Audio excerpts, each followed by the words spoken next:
Well, good morning. It is a gorgeous morning out here this morning. The weather's just beautiful.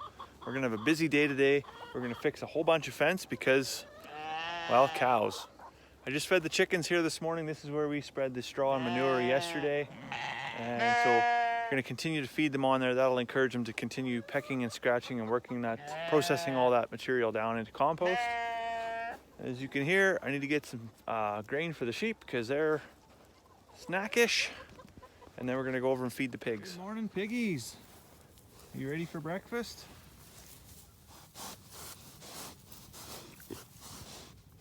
So Charlotte and I are just down here between the pie-shaped pieces. So we got the little pie shape and then the big pie shape. And we've got to string some barbed wire down this fence. So this is all sheep netting along here. But we had the cows in this field and they've just destroyed this fence. Scout, you're being a rascal. So we got to run some barbed wire on here if we want to have the cows in this other field, just because they're gonna destroy it. Yesterday, the fence was knocked down in 3 places, and luckily the sheep didn't go anywhere, so that's a win. But I'm gonna take that horseshoe and save it for another day. So I'm just stringing out the barbed wire along the fence line here, and I've run into a bit of a technical difficulty. For as simple as stringing barbed wire is, a roll of barbed wire is actually pretty heavy. And so I've just got an old broom handle and I'm just like basically putting the barbed wire in the center and then just carrying it all the way down the fence line and just letting it unravel as we go. But yeah, it gets heavy, and especially walking backwards in tall grass, it can be a little bit hazardous. I stepped in some cow poop a couple of times and almost slipped. So the side-by-side has these holes.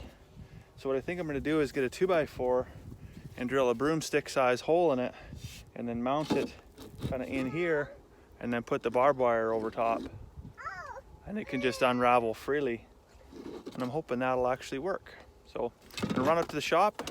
Let's give this a shot. Right, so I'm just back from the shop, and what I did is on the side of the side-by-side I basically took the old broom handle that I was using to manually pack this out, drilled 3 holes in a 2x4 and put it in. So it's basically 3 legs that fit right into the sockets on the side of the side-by-side, and one that goes up that's going to hold the spool of barbed wire. Because manually carrying this barbed wire and rolling it out is for the birds. It's the closest thing to a human rights violation I've ever had to experience. So enough of that nonsense. So I'm going to try and mount this on here, and hopefully it doesn't just snap this broomstick and then it's game over and I got to go back to the drawing board. It's a sound concept. I think it's gonna work. Let's check it out. There you go. We're all mounted up. Let's fire up side by side and see if this works.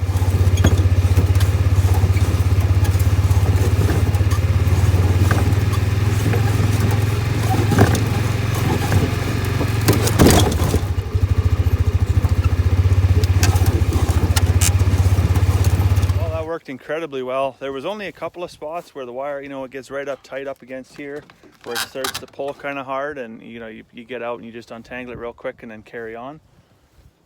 But I mean, that took me about 2 minutes to go that far, and it would have taken me way longer if I would have had to pack that by hand, because of course you get tired and you have to stop and catch your breath and everything. So no, that worked good. So I'm going to string this row, tighten it up, staple it up, and then go back and do a second row on the top, and then and then I'll be done fencing for the day, and I'll have all afternoon to do other projects. So it is absolutely gorgeous. I've taken my sweater off. I can't believe it's the 3rd of October, and every other year I think since I moved to Canada we would have had snow by now, and here we are. It's got to be like 20 some degrees. I'm in a t-shirt sweating, building fence. Who would have thought? So the other day I was telling you about my dislike of cattle and also my dislike of building fence. And really, I didn't tell the rest of the story. I said I got mauled by a cow, but I didn't tell the rest of the story. But I did say it was in the mid 1980s. I was actually wrong. It would have been early 90s in a little village in England called Little Barford, and I was helping my dad, and they were trying to separate a black Angus cow from its calf. I think it was weaning time or something like that. Anyways, this cow jumped like 3 gates, smashed a bunch of panels down, and it got crazy. Anyways, so we had to run, and we had to run fast. And my dad ran for the gate, and he had the gate wide open, and he's like, "Come on, come on!" And I'm running. I'm just like running as fast as I can, and I get like 2 feet from the gate. The cow's right on my ass, and he slams the gate shut. Saves his own bacon, of course. So I tend to take the fence right beside it. It's like a wood panel fence, and I get about halfway up before I feel it. That bone crushing cow skull into your coccyx and lower back, and then there's this terrible crunching, cracking noise. Well, that was the fence, fortunately. That was me going through the fence. Anyways, the fence came down with me underneath the cow, and I caught a couple of hooves on the way by. And as I was like, oh, you know, I look over and my dad is just like full on belly laughing, like, hoo, hoo, hoo, hoo, like the funniest thing he'd seen in his entire life.